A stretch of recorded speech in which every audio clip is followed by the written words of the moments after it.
ഐഡിയേഴ്സ് അസ്സാം വലൈക്കും, നമസ്കാരം. നിങ്ങൾക്ക് എല്ലാവർക്കും സുഖമല്ലേ? ഞാനിവിടെ സുഖമായിട്ടിരിക്കണേ. അപ്പോൾ ഞാനിന്നിവിടെ കാണിക്കാൻ പോണത് ചിക്കൻ മദ്ഹൂത്താണ്. അപ്പോൾ നല്ല ടേസ്റ്റാണ്. എന്നും ബിരിയാണി അതും ഇതൊക്കെ കഴിക്കലേ, അപ്പം ഒന്ന് മാറ്റി പിടിച്ചതാണ്. അപ്പോൾ അതിന് വേണ്ടിയിട്ട് ആദ്യം ഒരു 3 ഉള്ളി 4 തക്കാളി പച്ചമുളകൊക്കെ എടുത്തിട്ടുണ്ട്. പിന്നെ ആ 4 തക്കാളി കൂടി കട്ട് ചെയ്ത്, ഒരു 5 പച്ചമുളകും കട്ട് ചെയ്ത്, ഒരു 1/2 ടീസ്പൂൺ നല്ല ജീരകം അതും കൂടി മിക്സിൻ്റെ ചെറിയ ജാറിലിട്ടിട്ട് നല്ലതുപോലെ അരച്ചതിൻ്റെ ശേഷം അതിലേക്ക് 2 മാഗി ക്യൂബും കൂടി ഇട്ട് ഒന്ന് കറക്കിയെടുക്കുകയാണ്. പിന്നെ ഈ ഉള്ളി ചെറുതായിട്ട് ചോപ്പറിലിട്ട് എടുക്കേണ്ടവർക്ക് അങ്ങനെ എടുക്കാം. ഞാൻ ചെറുതായിട്ട് അരിഞ്ഞെടുത്തേക്കാണ്. പിന്നെ അതിലേക്ക് ഒരു ചട്ടി അടുപ്പിൽ വെച്ചിട്ട് ചോറുണ്ടാക്കാൻ വേണ്ടിയിട്ട്, പിന്നെ അതിലേക്കൊരു 3-4 കഷ്ണം പട്ടിട്ട്, ഒരു 3 ഏലക്ക, പിന്നെ 4-5 ഗ്രാമ്പു. സൺഫ്ലവർ ഓയിലാണ് ഞാൻ ഒഴിച്ചിട്ടുള്ളത്.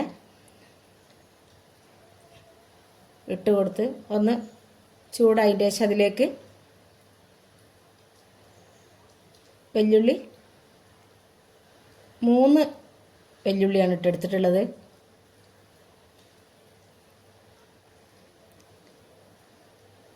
ഇട്ടിട്ടൊന്ന് വഴറ്റി കൊടുക്കുകയാണ്. ഈ സമയത്ത് അതിലേക്ക് ആവശ്യത്തിനുള്ള ഉപ്പ് നോക്കിയിട്ട് വേണം ഇട്ട് കൊടുക്കുക. നമ്മൾ മാഗി ക്യൂബ്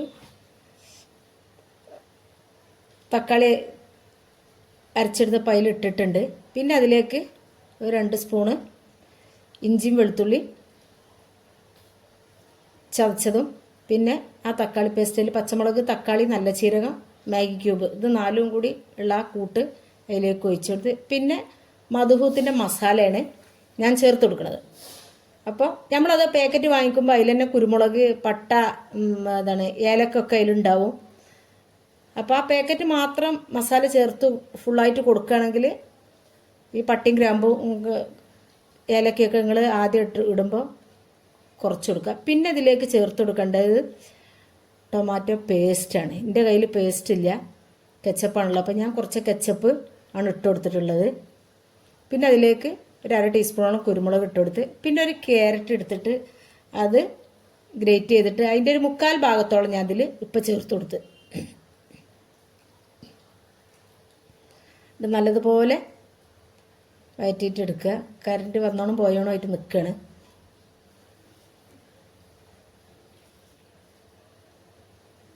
അപ്പോൾ ശരിക്കും വഴറ്റിയിട്ട് എടുക്കന്നെ വേണം, അതിൻ്റെയൊക്കെ പച്ചച്ചവ മാറുന്നത് വരെ. പിന്നെ അതിലേക്ക് എരിവ് വേണമെന്നുള്ളവർക്ക് അത് ഓപ്ഷണലാണ്. വേണമെന്നുള്ളവർക്ക് കുറച്ച് കുരുമുളക് പൊടി ചേർത്ത് കൊടുക്കുക. അപ്പോൾ ഞാൻ അതിൽ കുറച്ച് കുരുമുളകിൻ്റെ പൊടിയാണ് ചേർത്ത് കൊടുത്തത്. പിന്നെ ഞാൻ 1/2 കിലോ അരി വെച്ചിട്ടാണ് ഞാനത് ഉണ്ടാക്കിയെടുക്കുന്നത്. അപ്പോൾ അതിനൊരു 1/2 കിലോ ചിക്കൻ അതിലിട്ട് കൊടുത്ത്, അപ്പോൾ ഉപ്പ് നോക്കിയപ്പോൾ കുറച്ചൊരു ഉപ്പിൻ്റെ കുറവാണ്. അപ്പോൾ ആ ഉപ്പും കൂടി ചേർത്ത് കൊടുത്തത് ഇളക്കിയതിൻ്റെ ശേഷം പിന്നെ അതിലേക്ക് ഡ്രൈ ലെമണ് പൊടിച്ച് ചേർത്ത് കൊടുക്കുകയാണ്.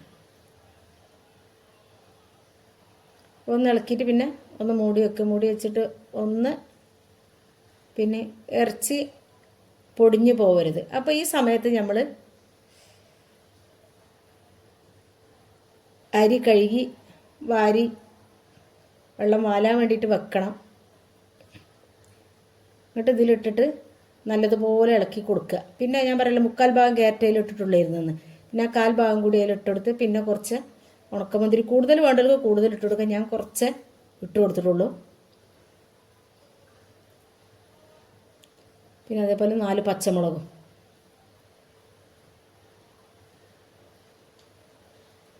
അതിട്ടിട്ട് ഒന്ന് ഇളക്കിയിട്ട് വീണ്ടും അടച്ച് വെക്കുക.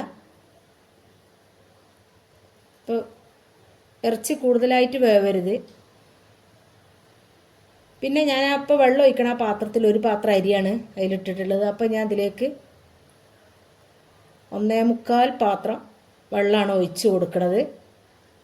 അപ്പോൾ ഇതാ വേവുള്ള ഗോൾഡൻ റൈസ് ആയതുകൊണ്ടാണ്. വൈറ്റ് റൈസ് ആണെങ്കിൽ ഇത്ര തന്നെ വെള്ളം വേണ്ട, ഒന്ന് കുറച്ച് വെക്കുക, അത്ര തന്നെ വേവില്ല. നല്ല വേവുള്ള റൈസ് ആയതുകൊണ്ടാണ് ഇത്ര ഇട്ട് കൊടുക്കുന്നത്, വെള്ളം ഒഴിച്ചു കൊടുത്തത്. അപ്പോൾ ഈ സമയത്ത് നമ്മളതിൽ ഉപ്പ് ഒക്കെ നോക്കിയിട്ട് കറക്റ്റാണോ നോക്കണം, നോക്കിയിട്ട് കുറവുണ്ടെങ്കിൽ ചേർത്ത് കൊടുക്കുക. അപ്പോൾ ഈ എരിവൊക്കെ പച്ചമുളക് ചേർത്ത് കൊടുക്കണമെന്നും കുരുമുളക് ചേർത്ത് കൊടുക്കണമെന്നൊക്കെ ഓരോരുത്തരും എരിവിനനുസരിച്ചാണ്. അപ്പം ഞാൻ അത്യാവശ്യം എരിവൊക്കെ ചേർത്തിട്ടുണ്ട്. പിന്നെ ലാസ്റ്റ് ഇതിലേക്ക് ഒരു ക്യാപ്സിക്കാണ് ഞാൻ ചേർത്ത് കൊടുക്കുന്നത്. അപ്പോൾ ഇതും കൂടി ഇടുമ്പോൾ ഇതിൻ്റെ ടേസ്റ്റ് ഒരു വേറൊരു ഇതിൽ വരും. അപ്പോൾ ക്യാപ്സിക്കം ഉണ്ടെങ്കിൽ കയ്യിലുണ്ടെങ്കിൽ നിർബന്ധമായിട്ടും ചേർത്ത് കൊടുക്കുക,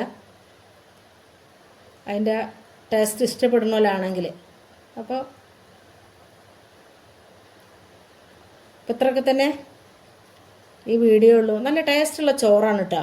ചോറ് നമ്മൾ ഇറച്ചി ആദ്യം ഇട്ടിട്ട് ഈ മസാലയിൽ ഈ മധുഹൂത്തിൻ്റെ മസാല ഉണ്ടാക്കണ പോലെയാണെന്നുണ്ടെങ്കിൽ അതിനനുസരിച്ച് ചേർത്ത് കൊടുക്കുക. അതിപ്പോൾ ഞാൻ പാക്കറ്റ് പൊടി ആയതുകൊണ്ടാണ് ഇതിൻ്റെ അളവ് അത്ര പറഞ്ഞത്.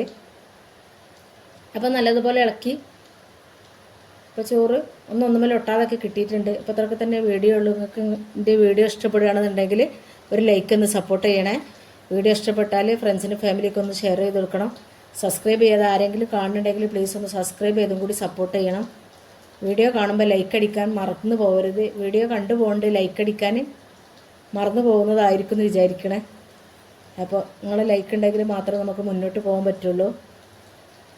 അപ്പോൾ ഇത്രയൊക്കെ വീഡിയോ ഉള്ളൂ. ഇഷ്ടപ്പെട്ടാൽ കമൻറ്റ് അറിയിക്കുക. ഉണ്ടാക്കിയതിന് ശേഷം അറിയിച്ചാലും മതി. ഓക്കെ, അസ്സലാമു അലൈക്കും.